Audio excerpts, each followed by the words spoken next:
ಮಹಾಜನಗಳೇ ಎಲ್ಲರಿಗೂ ನಮಸ್ಕಾರ. ನಾವು ಇದನ್ನ ಶೇರ್ ಮಾಡ್ತಿರೋ ಇನ್ಫಾರ್ಮೇಷನ್ ಒಂದು ಸಿಂಪಲ್ ವಾಟ್ಸಪ್ ಟ್ರಿಕ್. ಏನಪ್ಪಾ ಅಂತಂದ್ರೆ, ಯೂಶಲಿ ಕ್ಯಾಬ್ ಡ್ರೈವರ್ಸ್ಗಾಗಲಿ ಡೆಲಿವರಿ ಏಜೆಂಟ್ಸ್ಗಾಗಲಿ ಕೆಲವೊಂದು ಸಮಯದಲ್ಲಿ ಲೊಕೇಶನ್ ಕಳಿಸ್ಬೇಕಾಗುತ್ತೆ. ಅವಾಗ ನೀವು ನಂಬರ್ ಸೇವ್ ಮಾಡ್ಕೊಳ್ಳೇಬೇಕು. ನಾವು ಇವತ್ತು ನಿಮಗೆ ಒಂದೇ ಸೆಕೆಂಡಲ್ಲಿ ಮೊಬೈಲ್ ನಂಬರ್ ಸೇವ್ ಮಾಡ್ಕೊಳ್ಳದೆ ಯಾವ ರೀತಿ ವಾಟ್ಸಪ್ ಮೆಸೇಜ್ ಸೆಂಡ್ ಮಾಡಬೇಕು ಅಂತ 2-3 ವಿಧಾನದಲ್ಲಿ ತೋರಿಸ್ತೇನೆ. ಮೊದಲನೇದು ಮೊಬೈಲ್ ಆಗಲಿ ಸಿಸ್ಟಮ್ ಆಗಲಿ ಗೂಗಲ್ ಕ್ರೋಮ್ ಓಪನ್ ಮಾಡಿ ಜಸ್ಟ್ ಟೈಪ್ ಮಾಡಿ wa.me/91 ಅಂಡ್ 10 ಸಂಖ್ಯೆಯ ಮೊಬೈಲ್ ನಂಬರನ್ನು ಎಂಟರ್ ಮಾಡಿ.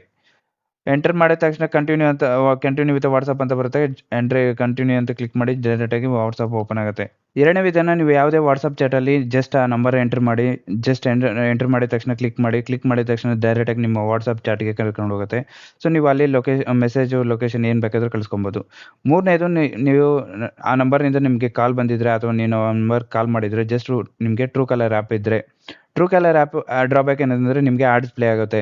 So Truecaller app open ಮಾಡಿ ಜಸ್ಟ್ ಕೆಳಗಡೆ ಹೋಗಿದ ತಕ್ಷಣ ನಿಮಗೆ ವಾಟ್ಸಪ್ ಅಂತ ಇರುತ್ತೆ. ಜಸ್ಟ್ ವಾಟ್ಸಪ್ ಮೇಲೆ ಕ್ಲಿಕ್ ಮಾಡಿದ ತಕ್ಷಣ ಡೈರೆಕ್ಟಾಗಿ ವಾಟ್ಸಪ್ ಕನೆಕ್ಟ್ ಆಗುತ್ತೆ. ವಾಟ್ಸಪ್ಪಿಂದ ಮೆಸೇಜ್ ಡೈರೆಕ್ಟಾಗಿ ನೀವು ಆಯ್ ಅಂತ ಕಳಿಸ್ಕೊಬೋದು. ಸೊ ಈ ಇನ್ಫಾರ್ಮೇಷನ್ ನಿಮಗೆ ಯೂಸ್ಫುಲ್ ಆಗಿದ್ದರೆ ದಯವಿಟ್ಟು ಕಮೆಂಟ್ ಮೂಲಕ ತಿಳಿಸಿ. ಧನ್ಯವಾದಗಳು.